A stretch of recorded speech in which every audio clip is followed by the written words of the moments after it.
Gus Basari, Pak Jul, Hamudin ya. Apapun itu nanti bentuk kegiatannya, coba Bapak Ibu gali, tanyakan sepuas hati Bapak Ibu. Kalau perlu nggak boleh pulang, boleh ya. Ya Bapak Ibu ya. Salam beserta salam selalu dari kami dan Nabi Nabi Muhammad SAW dengan mengucapkan Allahumma shalli ala sayyidina Muhammad wa ala ali sayyidina Muhammad. Selamat siang menjelang sore Bapak Ibu. Di sini tentunya saya mengucapkan terima kasih banyak pada Bu Deslina dan timnya, ada Bu Dewi dan Pak Jul. Ada satu lagi siapa? Bu Hani masih dalam perjalanan lagi sampai. Dan tentunya saya juga mengucapkan mohon maaf yang sebesarnya mungkin tempat lokasi dan semacamnya kurang berkenan. Apapun itu Bapak Ibu bisa menerima apa adanya. Yang baik nanti Bapak Ibu gali semuanya, dan saya pun mohon maaf yang sebesarnya dalam perjalanan ditelepon Pak Kabid dan Pak Camat harus segera sekarang ditunggu di kantor camat dan tentang masalah PPDB ini. Oke Bapak Ibu ya, nah saya tinggalkan sebentar, lanjutkan apapun itu nanti kita berbagi. Ya Bapak Ibu ya, demikian saja Bu Deslina, Bu Dewi mohon maaf, Pak Jul lanjutkan. Nanti habis kegiatan ini kita tentunya berbagi. Mohon kiranya Bu Deslina mohon petunjuknya, karena sekolah kami lagi berbeda, berbuat yang terbaik untuk peserta didik kami, kemajuan sekolah kami, apapun itu masukannya sarannya kita terima. Ini saja. Assalamualaikum warahmatullahi wabarakatuh. Selanjutnya kita serahkan kepada Bu Deslina.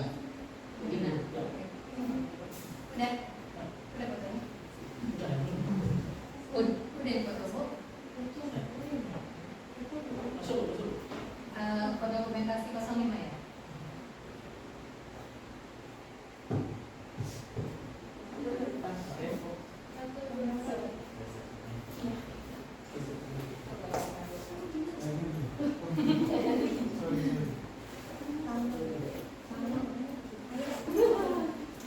Oh iya, apa kita ganti? Nggak usah, nggak apa-apa, kan bapaknya masih dulu. Ya sudah pergi.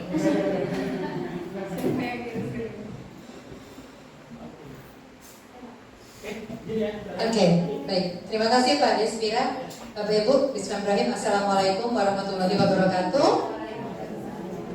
Ya, selamat siang dan salam sejahtera buat kita semua. Alhamdulillah hari ini kami berkesempatan untuk berbagi. Di sini kami tidak mengajari ya Pak Yur, kami tidak mengajarkan, tapi kami hanya berbagi sedikit mungkin yang kami miliki dan bisa bermanfaat buat pembaharuan atau semangat belajar teman-teman di tahun ajaran baru 2023-2024 nanti. Sekolah ini adalah sekolah pertama yang mendapatkan kesempatan sharing dari 4 fasilitator langsung. Luar biasa. Sekolah ini sekolah pertama. Kenapa? Kalau di sekolah saya bukan sharing, bukan harus datangi fasilitator. Saya sekolah di sana ya, ngajar di sana. Tapi kalau di sini kami datang dengan 4 formasi lengkap. Ada Ibu Dewi Puspasari dari SMP 25. Ayo ya. Ayo SMP berapa yuk? 25. Benar kan? 25. Kemudian ada Ibu Hairani Irma dari SMP Ulul Albab. Dan ini yang paling ganteng partner saya, Bapak Zulharnudin Suma. Suma itu nama bukan? Ya, dari SD 05 Bengkok. Ya, 005 Bengkok. Kalau yang sering ikut pentas seni, beliau ada. Ya, nih, baik teman-teman. Hari ini kita ada diseminasi penerapan budaya positif sebagai perwujudan merdeka belajar dari kami CGP Rekognisi Angkatan 8 dari BPGP Jawa Barat sebelumnya.